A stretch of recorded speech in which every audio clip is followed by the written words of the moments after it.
Hello and welcome to Trading Hour. I'm Sonal Bhutra. With me is Hormaz Patakia. We definitely are celebrating Friday in the studio. So are the markets today, Hormaz.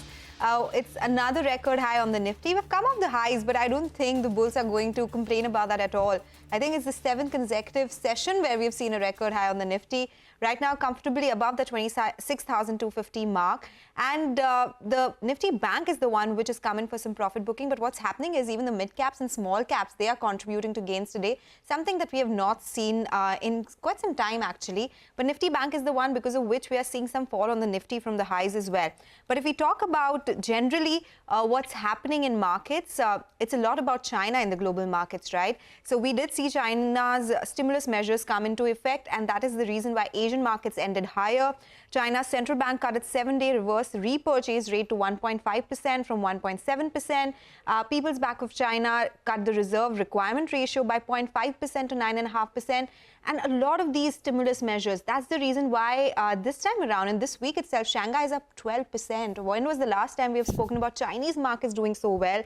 Now we have ended the September series. We start a fresh new October series. A lot of cues we'll be watching out for. I, for one, watching out for the festive season for sure.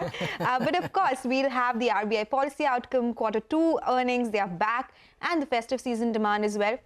So it's going to be a very heavy month. The bulls are already in festive mode, haven't they? Been the last 7 days now for the Nifty, making one record after another. But yes, the October series gotten off to a very good start. The 7th day of gains for the Nifty, 900 points in just 7 sessions. It shows you the kind of move that we've seen on the indices. Now slightly off the highs of the day, but another day, another record for the index. 26,276 now is the new record high that we have on the Nifty. But yes, there are the broader markets that are doing well in today's session, but also there are certain stocks that are contributing to the downside as well. The Nifty Bank coming in for some bit of profit booking. The sector that I wanted to highlight though is the metal space, and the Nifty Metals Index is up for the 6th day running today, and 9.5% in the last 6 sessions for the Nifty Metals Index, and 14 out of the 15 stocks there have ended with have gained in that period. Now Nalco is up 15% in that period, Vedanta is up 13%, Welspun Corp is up 12%. So the metals are shining on the back of this excessive stimulus from China.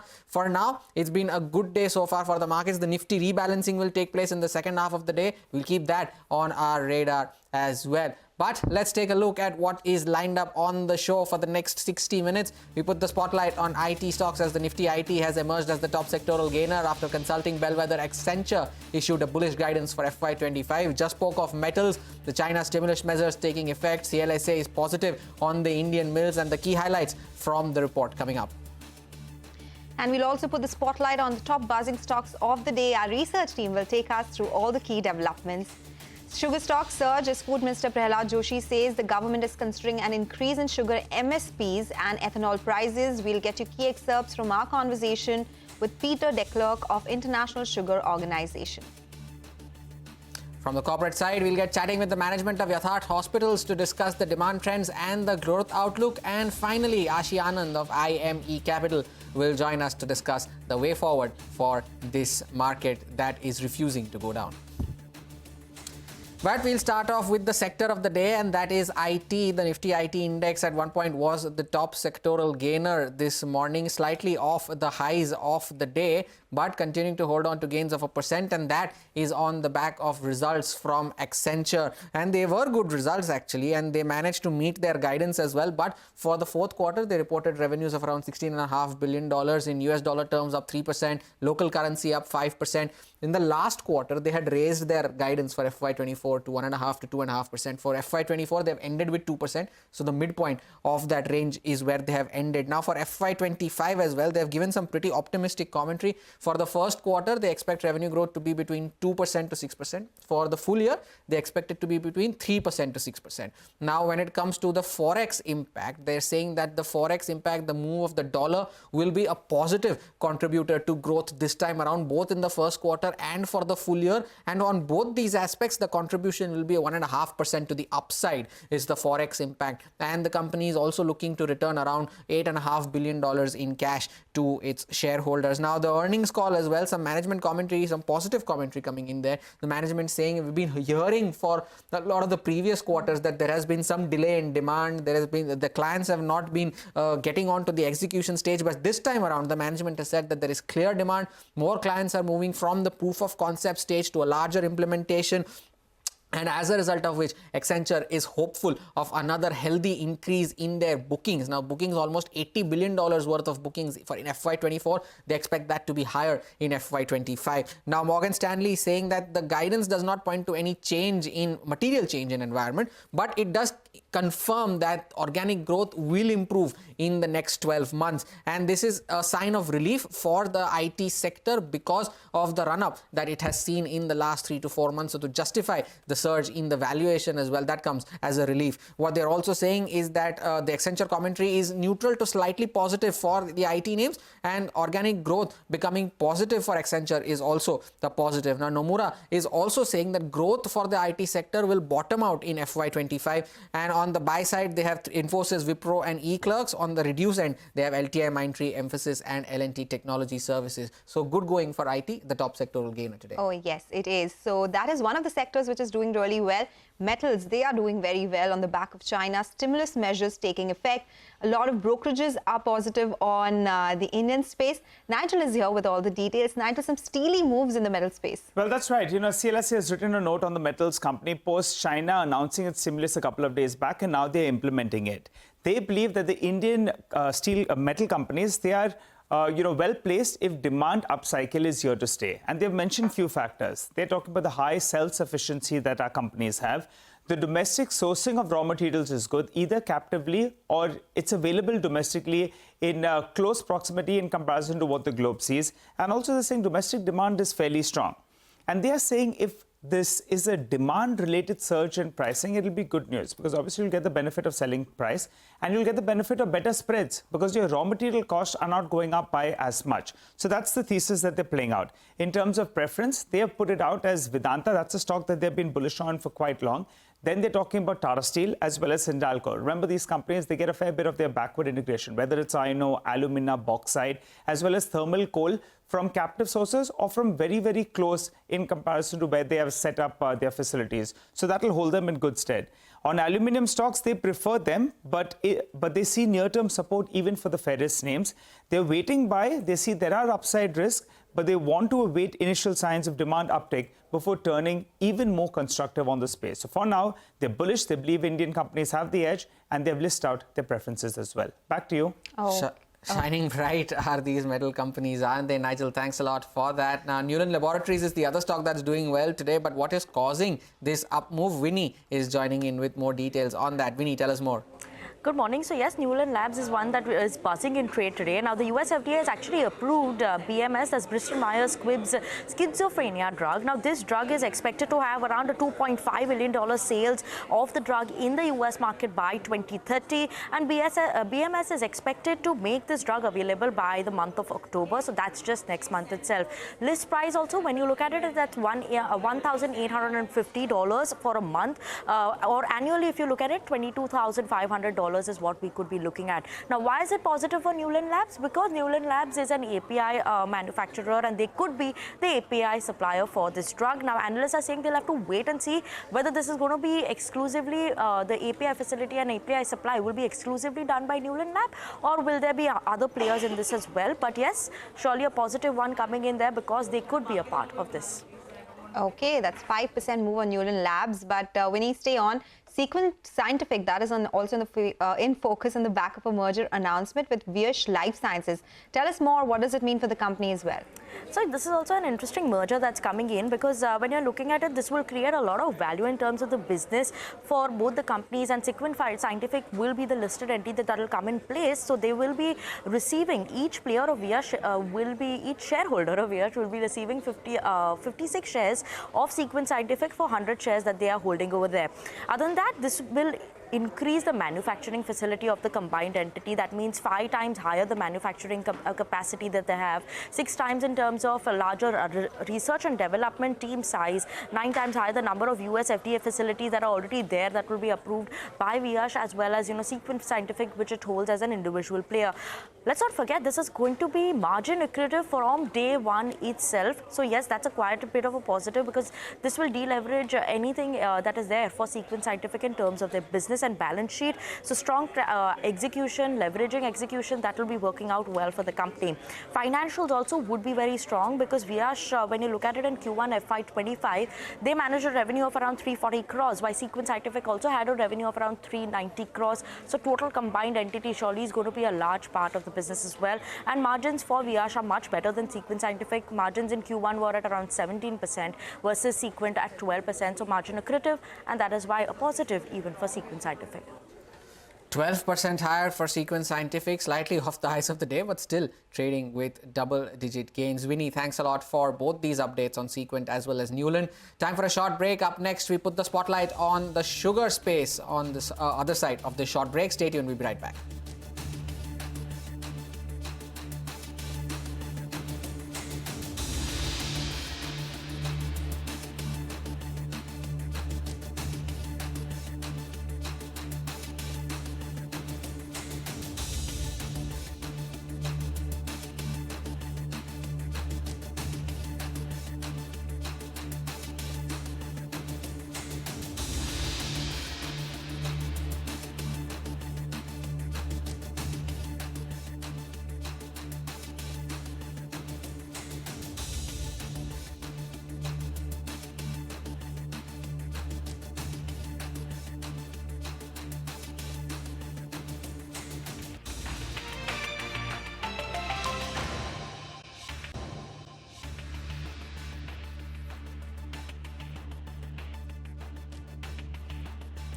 Welcome back, and shifting focus now to the sugar space. The government is mulling an increase in sugar minimum selling price and ethanol prices as well. Let's listen into some key comments that came in from Consumer Affairs and Food Minister Prahlad Joshi. Ethanol prices के बारे में petroleum ministry जहां तक मुझे information है, as far as my information को जहां तक मुझे इंफॉर्मेशन है, दैट इज वो कंसिडर कर रहे हैं प्राइस हाइकिंग के बारे में. ऐसे मुझे इंफॉर्मेशन है. वो तो प्राइस हाइकिंग एथेनॉल का जो है प्राइस ज्यादा करना, वो पेट्रोलियम मिनिस्ट्री देखते हैं. तो petroleum ministry seized of the matter. और जहां तक मुझे इंफॉर्मेशन है, क्योंकि our ministry is the nodal ministry for the ethanol, इसी कारण हम पेट्रोलियम मिनिस्ट्री के टच में भी है. It is well under consideration. I am quite hopeful that this year production will be quite good because of the good monsoon. All right, that's the word coming in from the minister. But let's get in Vamakshi now. She's getting us more details on sugar price moves and what does it mean for the sector overall. Vamakshi. Well, absolutely, Sonal. The Food Minister Prahlad Joshi spoke about a couple of things, and he said that the government, first of all, was considering an increase in ethanol prices. Keep in mind that ethanol prices have not been hiked since 2022-23 ethanol supplier. In fact, we spoke to ISMA earlier back in August, and they said that the cane juice price, which is now at 65.61 per litre, could be hiked to 73. For B heavy molasses, it could be hiked to 67, and C heavy molasses, it could be hiked to anywhere between 60 to 61 rupees per litre. The other thing that the minister spoke about was raising the minimum selling price of sugar. Now keep in mind that the MSP for sugar has remained unchanged since Feb 2019 at 31 rupees per kg. ISMA to CNBC-TV18 earlier suggested that they have asked the government to hike the sugar MSP to 39.14 per kg. Now how does this impact sugar stocks? Well, keep in mind that the sugar prices are already trading around this price, so largely this will be neutral for all of the sugar companies. The third announcement that came in, that the government is considering the review of sugar exports for the 2024-25 season. Of course, he also added that the decision will be taken after looking at the availability as well as the production. But as of now, the production does seem to be good given the favorable monsoons. ISMA to CNBC-TV18 earlier also had suggested that the government may provide room to export almost 20 lakh tons of sugar this year. Additionally, the food minister also added that the overall blending this year could touch to 14%, and the government is confident of achieving 20% ethanol blending by March 2026. In fact, they've also written to Niti Aayog to prepare a roadmap for increasing the target of ethanol blending in petrol to almost 25%, and this in turn provides a fillip to overall ethanol sales volume for all of these sugar companies as well. So overall, it looks like a positive development. All of these sugar counters surging in trade today. It's a sweet day for sugar stocks. Vamakshi, thanks a lot for that update. And in fact, Manisha Gupta caught up with Peter de Klerk of the ISO and listened to a slice of that conversation. It's been a sharp rally, and it kind of correlates with the prospect of a deficit next year. Next year starting in a week's time, so maybe it's very early. Prospects are that Brazil's crop's going to end reasonably quickly this year. And so we are looking for a market that provides for the long off-season that Brazil's going to have. Peter, are you looking at further gains from here? Because while we do understand that the fundamentals are strong, but would you say that this rally also has the speculators joining in? The speculators have certainly moved their position. They were short for most of this year, which we thought was a very unusual position for them. Now they're on the long side. Will they expand? It really depends on what their plan is for next year, what their plan is for the overall commodity sphere. Interest rate cuts in the US last week, possibly a driver for more commodity-friendly positioning from them. Peter, when it comes to India, we're also looking at ethanol, and that really seems to be a big story, with markets anticipating that the ethanol prices would be revised in next 4 to 6 weeks. Would you say that's going to be yet another supportive factor? I think the statement by the government on the use of cane juice and B-heavy molasses for ethanol production was a nice surprise for the industry. Secretary Chopra, who's also the chairman of the ISO this year, made that statement, and I think there are further statements in prospect concerning the sugar industry. At the moment, the sugar industry is very positive about what the government is looking to achieve, and similarly the government's very keen on what the sugar industry is achieving. So I look forward to further news from India. Oh, well, Peter, what's your sense really on going forward in sense of global deficit? International Sugar Organization has put that out, and since that number has come in, we've seen international sugar higher and the Indian sugar stocks as well moving on the positive side. Yes, so the prospect for next season is still a very early estimate. Production prospects in the sort of global north, if you will, European numbers have improved. We have to recognise that the first half of the October-September year has naturally a surplus of production over consumption. So a rally, a further rally, possibly not until early next year. Peter, also, how are you looking at Brazil, India, Thailand, the way the numbers are coming in, and of course the ethanol story? Going forward, next 3 to 5 years, how would you look at sugar as a sector? I look at sugar always with a positive note and a feeling that sugar is the ultimate crop when it comes to high yields.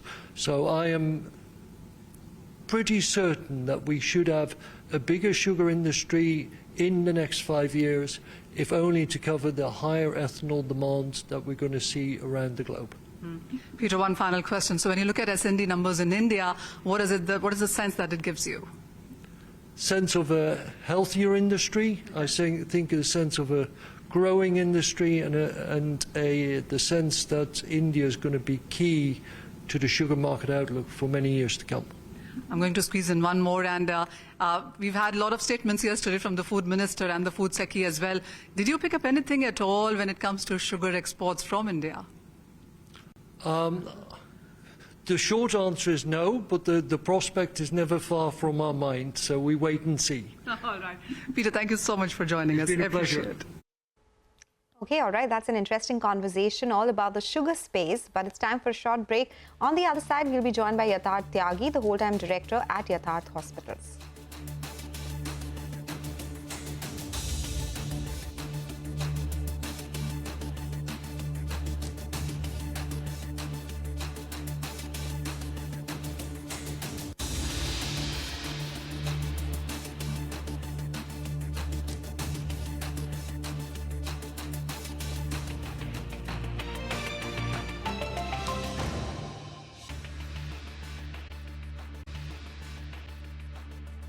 Welcome back. You're still tuned into Trading Hour. Yatharth Hospital is the next company on our radar. Phillip Capital has initiated coverage on the stock with a target price of 827 rupees a share. They talk about the average revenue per bed to increase and the occupancies to go higher as well. To discuss more on the growth and expansion plans, we are now joined by Yatharth Tyagi, the whole-time director at the company. Yatharth, good morning. Thank you so much for joining in. Well, Phillip Capital in its note suggests that by FY27, you will have an occupancy of more than 65%, which could add around 500 crore rupees to your top line as well. Do you agree with it? They expect almost doubling of your revenues in next 3 to 4 years. Hi, good morning. Yes, I think the Phillips Capital report is pretty much on the line that, the growth trajectory of a company has been. Over the last, few years, the company has been growing on a similar pace. And for next 2-3 years forward also, we do expect a similar growth trajectory to what is said in the report. This is primarily due to 2-3 major aspects. First aspect is there's still a lot of occupancy ramp up that is yet to be seen in our hospitals. 2 of our hospitals, especially the Greater Noida and the Noida Extension Hospital, which renovated in 2018 and 2019 respectively, still are in a growing phase. They still haven't reached a maturity phase. So that's where the occupancy ramp up is bound to come. And another big reason we feel for this growth for next 2 to 3 years is going to come from our average revenue per occupied bed. Our RPOP has increased around 10% year on year, and quarter on quarter also we do expect good growth there. So yes, we sort of agree where the report is guiding towards the growth trajectory of next 2 to 3 years. Yatharth, good morning. Thank you so much for joining in. You spoke of the 2 hospitals that are yet to reach the maturity phase. By when is that likely to happen? One, and part 2 of my question being, since you're speaking of hospitals, you talk to us about the Faridabad hospital as well. By when, what are the expectations that you have from this for this financial year? Yeah, so I think the earlier 2 hospitals I was mentioning, we feel that in 2.5 years time, these 2 hospitals should be touching an occupancy of close to 70-75%. And the good part is even then, after 2.5 years, we are adding bed capacity to both these hospitals. So the new occupancy that will reach saturation in 2.5 years will still, add to new beds. So around 200 beds and 250 beds are being added in both these 2 hospitals, and the bed will be available after 2.5 years. So when in 2.5 years these 2 hospitals reach optimized utilization, we will still have new capacity to further expand and ramp up the occupancy. As far as the Faridabad hospital is concerned, that's a hospital that we recently acquired. Last quarter was its first quarter of operation. This is a very good infra hospital of 200 beds located in Faridabad. We feel that the initial promise that this hospital has shown, both in terms of the patients that are coming in, as well as the renowned and reputed doctors of not just Faridabad but across Delhi NCR who are joining us, should be giving good results in this hospital. And we feel that the first year of this hospital should be, by 15 months of the start of the hospital, we should be looking to break even in the Faridabad hospital. Okay, break even in the first 15 months of operations there. You spoke about how RPOB is increasing by 10% on a YY basis. This is expected to continue. So currently, the average RPOB is around 30,000. What will happen to this once your mix changes? You're looking at more share of high-value specialties coming up. So how does RPOB move in that case? Will it be more than 10% growth that you look at? Yeah, that's correct, because a share of super specialty services are increasing now. Oncology is now contributing close to 10% of the overall group, which used to be 3% a year back. Even in a Noida Extension Hospital, oncology is now contributing to 17%. Similarly, our other specialties like neurosurgery, cardiology, as well as transplant program, as the share of these specialties increasing, the growth in the RPOP would be more. So, last year we grew around 10%. In the years forward, we expect a bit more growth as far as the RPOP is concerned. Okay. Everything is looking good. You have expansion plans, capex plans in place, and some new hospitals coming up as well. Just wanted some clarity on 2 of the issues. One was the update on the income tax rate issue, which happened back in October 2023. But is there an update on that? And what is the update on the Jhansi land issue? This is something which investors are awaiting. Yeah, see, I think the company has, moved forward with both of the issues. As far as the income tax is concerned, the officials report was submitted. As far as the appraisal report is concerned, and the official report should usually takes around 2 years time. As far as we are aware, as of now, there has been no finding in terms of any transaction or any major impact that the company is forecasting. So we feel from the income tax audit that the report that would be coming in the coming years time should not be affecting at all as far as the operational or any financial performance of the company is concerned. As far as the Jhansi land issue is concerned, we did update our investors that that issue is being now held at the court there as far as Madhya Pradesh is concerned. So we are quite confident with what we have received as the initial communication from the officials there, that the land that belongs to the hospital as well as the land parcel that all the other companies in that area are operating should be okay and should be cleared very soon. But however, even the Jhansi Orchha Hospital has been functioning normal since the beginning, and there has been no impact both as far as the operational and financial performance of that hospital is concerned. All right, Yatharth, we'll leave it at that. Thank you so much for joining in and talking to us about the road ahead for the company. Wish you good luck for FY25. Time for a short break. We return with market technicals. Mitesh Thakkar joins in with a chart check as well as his top trading bets. Stay tuned, back on the other side.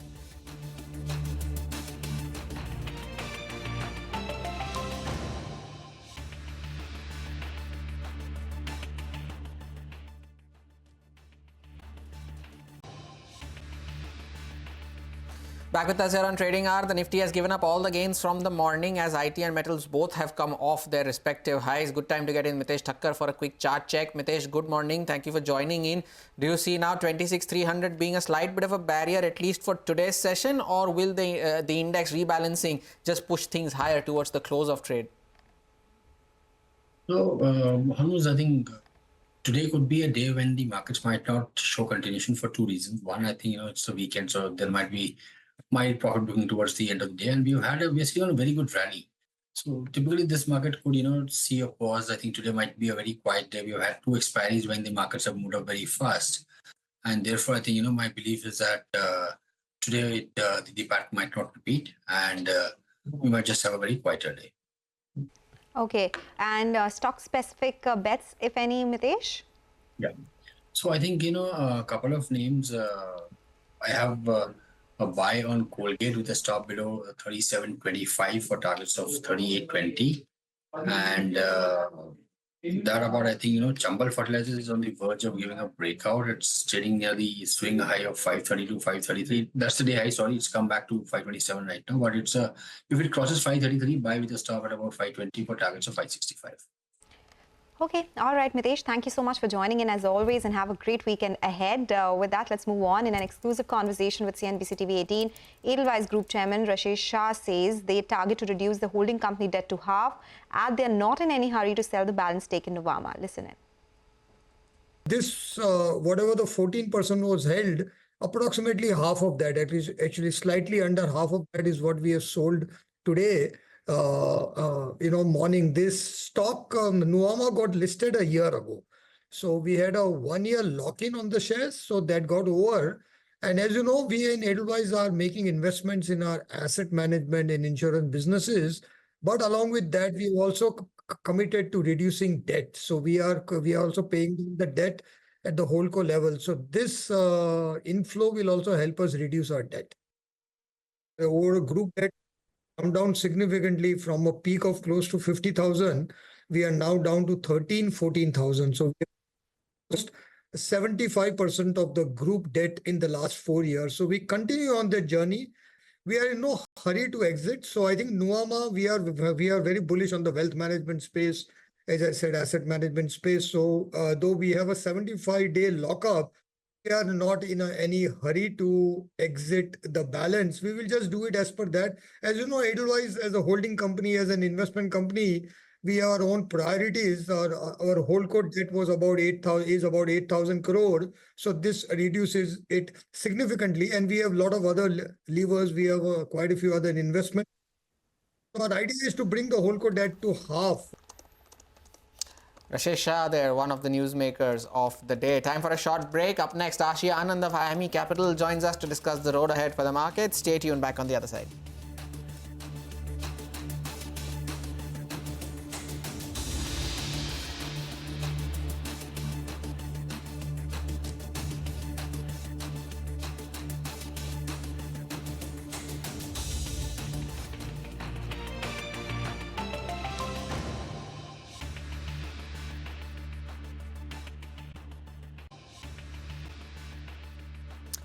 Welcome back, and Ashi Anand from IME Capital is now joining us to discuss the road ahead for the markets. Ashi, good morning. Thank you so much for joining in. I was going through your note and some very interesting aspect that you highlighted, that you are focusing more on the wealth management side when you want to play this financialization theme, but you want to stay away from the broking aspect of it because of the regulatory headwinds. So be that as it may, but even for most of these wealth management players, they are part of the brokerage itself, right? Even for, let's say, stocks like Angel One, they have a wealth management business that is not listed. For ICICI, they may have a wealth management business that is not listed. So how do you play this theme? Because there are very few pure play wealth management players that are listed.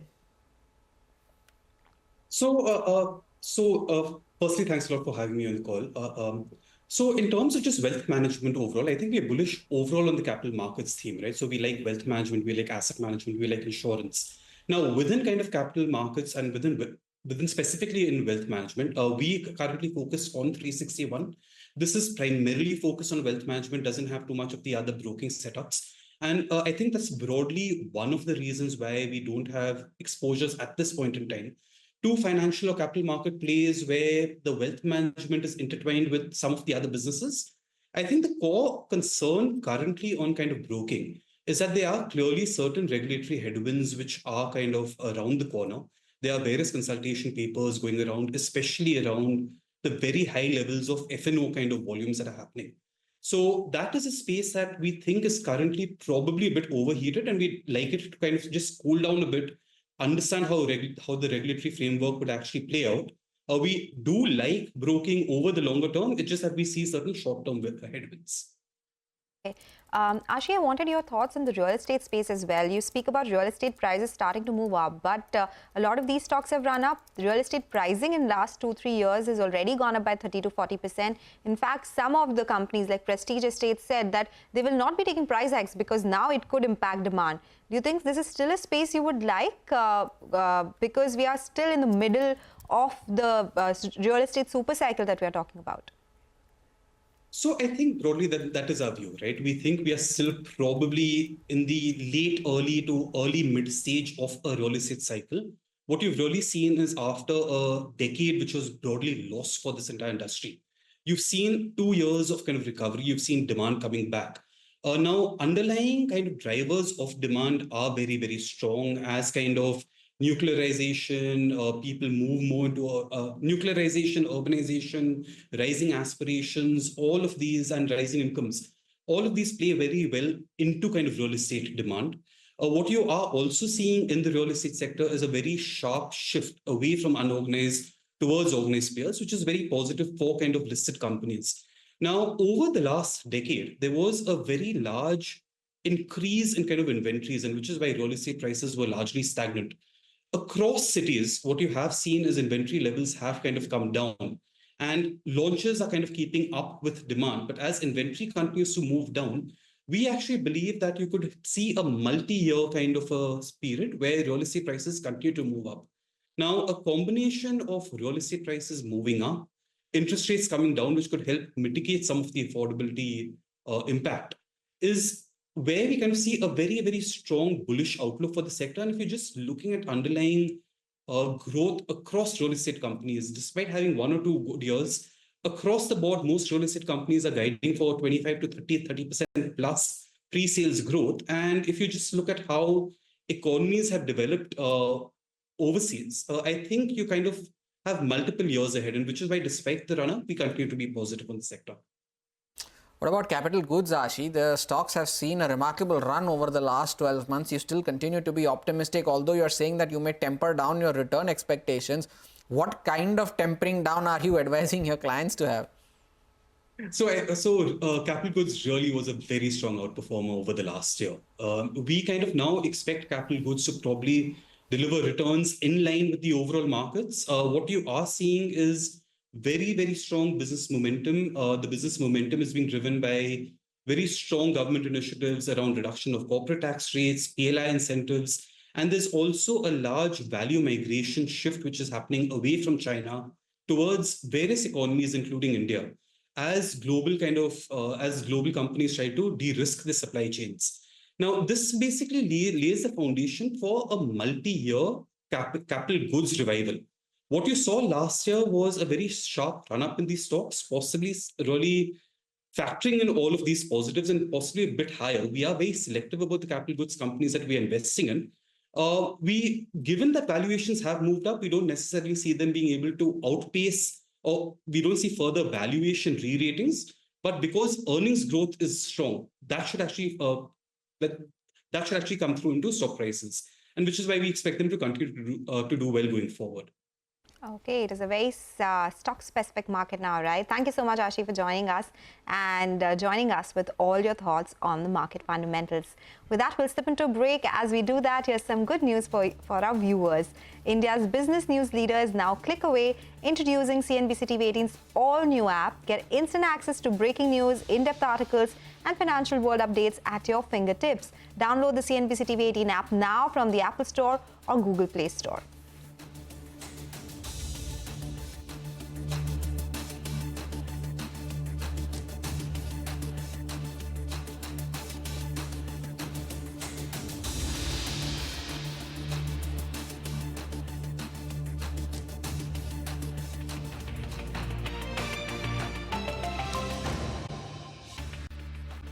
Welcome back. Well, Tata Electronics has signed a deal with Taiwan's Power Chip Semiconductor Manufacturing Corporation to set up India's first chip manufacturing plant in Gujarat. PSMC will provide design and construction expertise for the greenfield fab. It will also provide engineering support for the transfer of technologies. The facility will have a production capacity of up to 50,000 wafers per month. Shilpa Ranipeta spoke to Tata Sons chairman Chandrasekaran on this partnership. Fundamentally, semiconductors power everything. Whether you talk about auto industry, whether you talk about power industry, consumer electronics industry, industrial IoT, medical industry, precision medicine, drones, aerospace. I mean, you can think of any industry from agriculture to very advanced new tech industries. Everything is going to be driven by semiconductors. And so it is fundamental for a country like India to have the capability, because once we have the capability, we will be able to custom design our products, our services, and come out with a lot of innovation. There are a huge number of companies which all feed into the foundry.